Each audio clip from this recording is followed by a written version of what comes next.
পরীক্ষা হলে 60টি ভুল করো। সে 60টি ভুল হচ্ছে একের পর এক বলবো। সে 60টি ভুলের কারণে তোমরা নম্বর কম পাও। Welcome to my YouTube channel as education expert. প্রিয় ছাত্রছাত্রীরা কেমন আছো? আজকে আবার তোমাদের ভালোবাসার জন্য, তোমরা যাতে পরীক্ষাতে ভালো নম্বর পাও, যার জন্য নতুন একটা ভিডিও নিয়ে চলে এসেছি। সেই ভিডিওটার গুরুত্ব হচ্ছে এটাই যে তোমরা পরীক্ষা হলে 60টি ভুল করো। সে 60টি ভুল হচ্ছে একের পর এক বলবো। সে 60টি ভুলের কারণে তোমরা নম্বর কম পাও।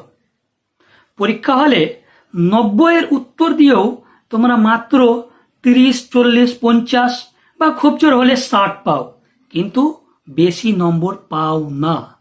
কি কারণে পাও না? তোমাদের পরীক্ষার খাতা দেখে দীর্ঘভাবে অ্যানালাইজ করে এটুকু সিদ্ধান্তে এসেছি তোমাদের 60টা ভুল।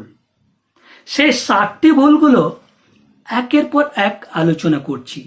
অবশ্যই শুরু থেকে শেষ পর্যন্ত থাকবে, তবেই তোমাদের ভুলগুলো ধরতে পারবে এবং তোমাদের মাধ্যমিক উচ্চ মাধ্যমিকের পরীক্ষার্থী যারা আছে তারা ভালো রেজাল্ট করবে। তাহলে প্রথম তোমাদের ভুল যেটা, 1 নম্বর, দাগ নম্বর ঠিকভাবে না দেওয়া। তোমরা অনেক সময় এতটাই এক্সাইটেড হয়ে যাও যে পরীক্ষার প্রশ্ন পড়লাম, এটা তো পারবো, এটা তো পারবো। এটা পারবো ভালো কথা, ও তো এক্সাইটেড হওয়া ঠিক না। এক্সাইটের কারণে দাগ নম্বরই দেই না। দাগ নম্বর না দেওয়ার কারণে প্রশ্নের উত্তর লিখলে পরীক্ষক বুঝতে পারলে না কোন প্রশ্নের উত্তর আছে। পরীক্ষক তো আর দেখতে যাবে না কোন প্রশ্নের উত্তর, এটা সোজা একেবারে কেটে দিবে, যার ফলে এখানে 1 নম্বর কেটে গেল। তারপরে 2 নম্বর ভুল, যে পদ্ধতিতে প্রশ্ন দেওয়া আছে সেই পদ্ধতিতে উত্তর না লেখা। কিরকম? হয়তো প্রশ্ন দেওয়া আছে 1-এর A, B, C, D এভাবে দেওয়া আছে, কিন্তু তোমরা অনেক সময় নিজের পণ্ডিতি করে, অনেক ছাত্রছাত্রী নিজের পণ্ডিতি করে কি করে, 1-এর রোমান হরফে দিয়ে দেয় 1, 2, 3 রোমান হরফে লিখে। বা অনেক সময় দেওয়া থাকে 1-এর রোমান হরফে দেওয়া আছে 1, 2, 3, 4, কিন্তু তোমরা অনেক সময় কি করো, 1-এর A, B, C বা 1 নম্বর, 2 নম্বর, 3 নম্বর, 1 নম্বর, 2 নম্বর, 3 নম্বর চলবে রোমান হরফে থাকলে, কিন্তু যেভাবে প্রশ্ন দেওয়া আছে, যে পদ্ধতিতে দেওয়া আছে 1-এর A, B, C, সেভাবে 1-এর A, B, C লিখে উত্তর লিখতে হবে, তবেই নম্বরটা দিবে পরীক্ষক। আর যদি না লিখো তাহলে নম্বর একবারে কেটে দিবে। তারপরে ভুল তোমাদের 3 নম্বর ভুল। সেই 3 নম্বর ভুলটা হচ্ছে তোমাদের মারাত্মক ভুল, বন্ধুর দেখে উত্তর লিখা। যে বন্ধুর দেখে উত্তর লিখছো, পার্শ্বের বন্ধুর দেখে, সে বন্ধু যে 100% বা 100% সঠিক লিখছে উত্তরটা, সেটা কি কনফার্ম বলতে পারবে? কারণ বেশিরভাগ দেখাদেখি করে লিখতে গিয়ে ভুল উত্তর লিখে বসে থাকে। আমার নিজের নলেজে সঠিক উত্তর আছে, কিন্তু আমি সেটা না লিখে বন্ধুর দেখে ভুল লিখে নিলাম, যার ফলে পরীক্ষা হলে যাবে নিজের কনফিডেন্সে, নিজে যতটুকু জানি ততটুকু নিজের কনফিডেন্সে আমি উত্তর লিখে আসব। অনেক সময় এরকমও হয় যে বন্ধু লিখেছে জাহাঙ্গীর, একটা উদাহরণ দিচ্ছি, জাহাঙ্গীর যুদ্ধের পর নিজের শয়ন ঘরে ঘুমায়। আর তোমরা কি লেখো, জাহাঙ্গীর যুদ্ধের সময় নিজের শয়ন ঘরে ঘুমায়। এই যে দেখে লেখার ইফেক্ট, সেটা তোমাদের কত বড় ভুল। এই ভুলগুলো তোমাদের মারাত্মক ভুল। তারপরে তোমাদের 4 নম্বর ভুল।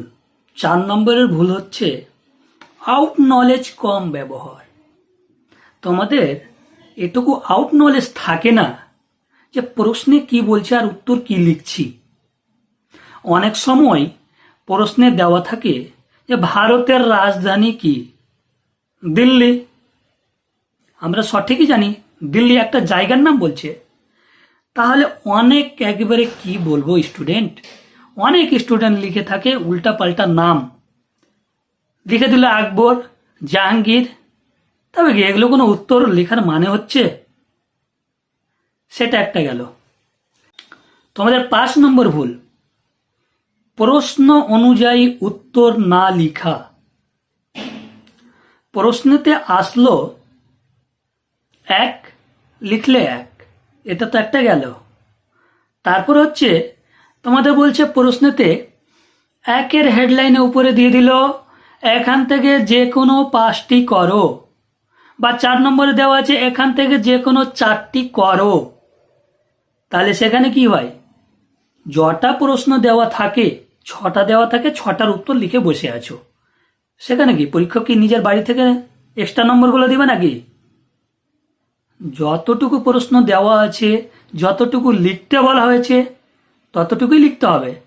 সবটা প্রশ্নের উত্তর লিখে তো আর সেখানে পাবে না। এই ভুলগুলো অবশ্যই লক্ষ্য করে লিখবে, উত্তরগুলো লিখবে, যাতে এই ভুলগুলো না হয়। তোমাদের ভুল, প্রশ্নের মান অনুযায়ী উত্তর না লিখা। প্রশ্নের মান অনুযায়ী উত্তর না লিখা, যেরকম ধরে নিলাম একটা প্রশ্ন দেওয়া আছে লেজ লাগা, যে ঔপনিবেশিক ও সাম্রাজ্যবাদে হবসন লেনিনের মতবাদ লিখো। ক্লাস 12-এর প্রশ্ন এটা। তো এখানে কি 4+4 টোটাল 8 মার্ক। হবসনের মতবাদ লিখতে হবে এবং লেনিনের মতবাদ, দুজনেরই মতবাদ লিখতে হবে। তাহলে সেক্ষেত্রে কি সমান সমান করে লিখতে হবে, যেহেতু 4-4 করে দেওয়া আছে। তো অনেক সময় কি করে, হবসনের মতবাদকে আমি 4-5 পাতা লিখে দিলাম, আর লেনিনের মতবাদকে মাত্র 2 লাইনে ছেড়ে দিলাম। সেক্ষেত্রে কি নম্বর ফুল পাবে? হয়তো হবসনের মতবাদে 4-এ 4 দিয়ে দিল, আর লেনিনের মতবাদে 1 ধরিয়ে ছেড়ে দিল। সেক্ষেত্রে কি 8-এ মাত্র 6 পেলাম।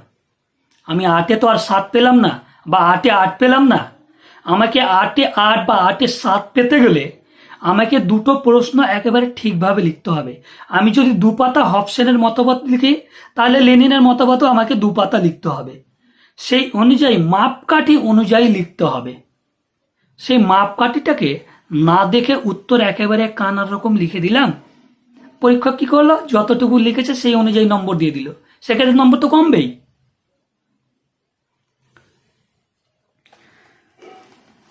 তারপর হচ্ছে তোমাদের ভুল, এন্ডিং মার্ক নাও দেওয়া, এন্ড মার্ক না দেওয়া। এন্ড মার্ক কাকে বলে? অনেক স্টুডেন্ট এন্ড মার্কই বুঝে না। এন্ড মার্ক বলতে বোঝায় একটা প্রশ্ন লিখলাম, প্রশ্নের উত্তর লিখলাম, এবং প্রশ্নের উত্তর লিখে লাস্টে ক্রস চিহ্ন দিয়ে সেই প্রশ্নের উত্তরটা কমপ্লিট হলো, সেখানে নিচে বুঝানো বা দাগ টেনে দিলাম, দিয়ে সেখানে বুঝাতে হবে যে কি আমি এই প্রশ্নের উত্তর এতটুকু পর্যন্ত লিখলাম। সেটা যদি না দেওয়া থাকে, তাহলে পরীক্ষক কি একই রকম একটা বড় প্রশ্নের একেবারে 1 দাগের ABCD সবটা উত্তর একইভাবে পরপরভাবে লিখে দিলে এবং এন্ডিং মার্ক দিলে না, সেক্ষেত্রে পরীক্ষক বুঝতেই পারলে না কোনখানে প্রশ্নের উত্তর শেষ হলো এবং কোথায় চালু হলো। যার ফলে হয়তো এরকমও হয়ে যেতে পারে 1-2টা প্রশ্নের উত্তর দেখতে ছুটেও যেতে পারে, সেক্ষেত্রে নম্বরটা ছুটে যাবে। তাহলে অবশ্যই আমাকে এই 7টি ভুল যাতে না হয় সেদিকে লক্ষ্য রাখতে হবে।